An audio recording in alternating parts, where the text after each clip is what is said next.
आपका स्वागत है। मैं हूं आपका चहिती डीके जी।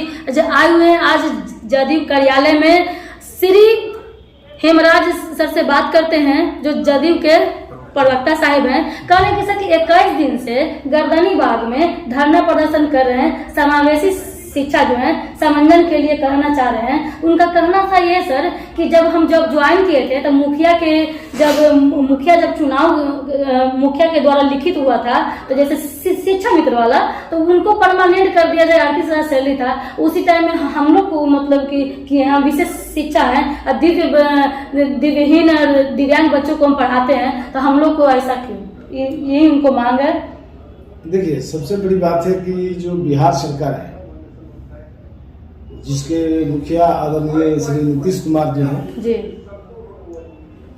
बिहार की आम आवाम के लिए हमेशा चिंतित रहते हैं। रात दिन जग करके लोगों के लिए काम करते हैं। और खासकर रोजगार का जहां सवाल है, पूरे देश में बिहार अभी सबसे आगे रोजगार देने के मामले में जा रहा है। जितनी बड़ी संख्या में बिहार के अंदर बहालियां हो रही है, आप दूसरे किसी राज्यों में देखेंगे तो इस तरह की बहाली कहीं नहीं है। यहाँ तक कि केंद्र सरकार भी बहुत पीछे चली गई है। उसने तो वादा किया था कि हम हर साल 2 करोड़ लोगों को नौकरी देंगे जी। 9 साल बीत गए। 9 साल में तो 18 करोड़ लोगों को नौकरियां मिल जानी चाहिए थी। लेकिन उन्होंने, उनके मंत्री के द्वारा जो बयान आया, उस बयान के आधार पर उनका कहना है कि हमने 7,22,911 लोगों को 9 साल के अंदर नौकरी दे दी।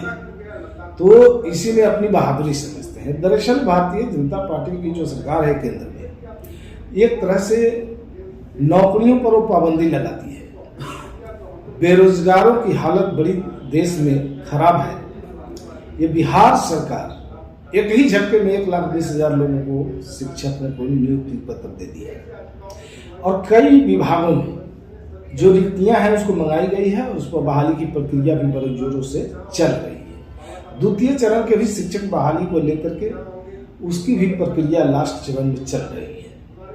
और बात जो लोग पहले से जो नियोजित थे या जिन लोगों को काम में लगाया गया था, उसमें कुछ लोगों को तो एक तरह से ये कहिए कि जो लोगों का पहले से यह था उस पर कानूनी रूप से कहीं अड़चन अगर नहीं था तो उन लोगों को तो हो गया जी। बाकी बहुत लोग अभी धरना प्रदर्शन पर हैं, प्रत्याशा में हैं।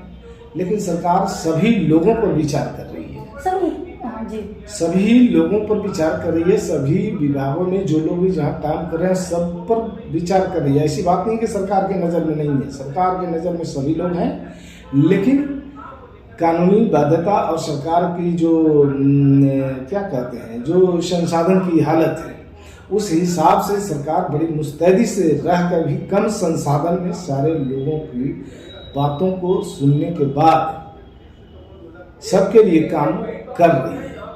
अब किसी को निराश होने की जरूरत नहीं है। तो उन लोग का कहना है सर, जो अभी धरना प्रदर्शन का 21 दिन हो गया है, उन लोग का कहना है कि जो ज्यादा भीड़ में थे, नियोजित जो शिक्षक जो थे, शिक्षा मित्र वाले बहुत संख्या में थे, तो उन पे सर जो है बोल रहे हैं उन लोग की राजनीति कर करके उनको परमानेंट कर दिया गया। हम लोग कम संख्या में हैं तो हम लोगों को अभी तक टलका रही है। देखिए, उन लोगों को अपने विभागीय मंत्री से प्रतिनिधि मंडल मिल करके अपनी बातें पाठक तो देख रहे हैं ना। हाँ, तो उनको मिल करके अपनी बातें उनके पास रखने की जरूरत है और अपना जो मेमोरेंडम है उन्हें देने की जरूरत है।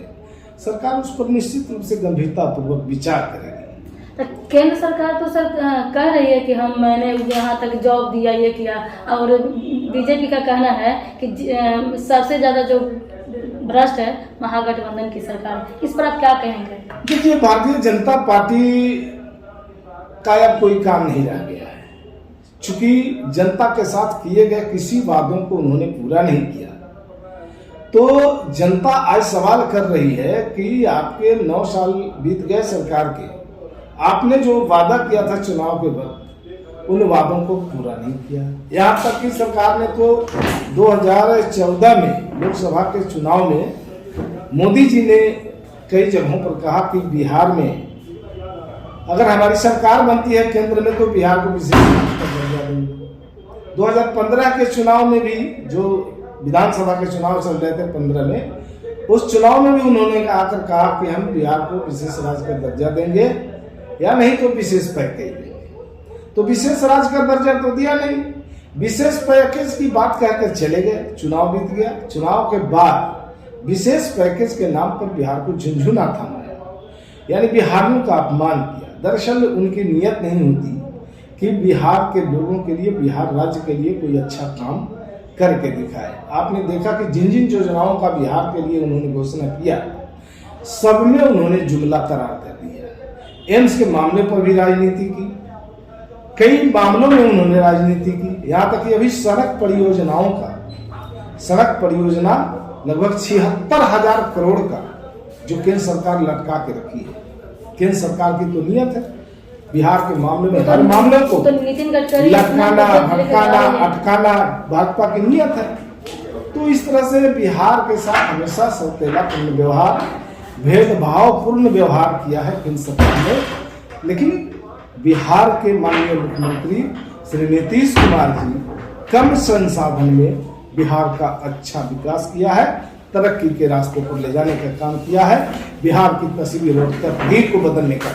तो क्या लगता है ऐसे कि 2025 में महागठबंधन की सरकार रहेगी कि एनडीए की सरकार रहेगी? देखिए, जनता भारतीय जनता पार्टी के शासन काल में तबाह बर्बाद हो चुकी है और भारतीय जनता पार्टी को दरअसल केंद्रीय राजनीति में नकार चुकी है। और जो इंडिया गठबंधन है, जो उसकी एकजुटता है, उसको लेकर के हम सीधा एक कह सकते हैं कि देश के सामने एक नया मजबूत विकल्प सामने खड़ा है और 2024 में भाजपा का सफाया होगा और भाजपा मुक्त भारत बनेगा, इंडिया गठबंधन की सरकार बनेगी। उत्तर भारत में तो पूरा कैप्चर बीजेपी का ही है अधिकतर। देखिए, दक्षिण भारत साफ हो चुका है। बात रही उत्तर भारत की, तो उत्तर भारत में भी सब जगह तो भारतीय जनता पार्टी है। जो बड़े बड़े राज्य हैं, उन राज्यों में भारतीय जनता पार्टी की दाल अब गलने वाली नहीं है। अब बिहार की बात करें तो बिहार में 2015 में ट्रेलर लोगों ने देख चुका है। भारतीय जनता पार्टी और जदयू का गठबंधन नहीं था। भारतीय जनता पार्टी जदयू से अलग थी। 15 में उनको औकात याद आ गई थी। अब 2025 में पूरी फिल्म दिखेगी और भारतीय जनता पार्टी का बिहार से एक भी सीट उन्हें नहीं मिलेगा, सफाया हो जाएंगे। यहाँ इंडिया गठबंधन के हाथों में 40 की 40 सीट जाने वाली है। चलिए देखते रहिए डीके एक्सप्रेस चैनल में कि श्री हेमराज राम सर जो हैं, जो जदयू के प्रवक्ता हैं, बोल रहे हैं कि बीजेपी 2024 में सफाया हो जाएगी और जो जदयू और महागठबंधन की जो सरकार जो है वो 40 के 40 सीटें लाएगी। अब देखते रहिए आगे कि क्या होता है क्या नहीं होता है। जय Hind. Like share comment subscribe करें फेसबुक पर।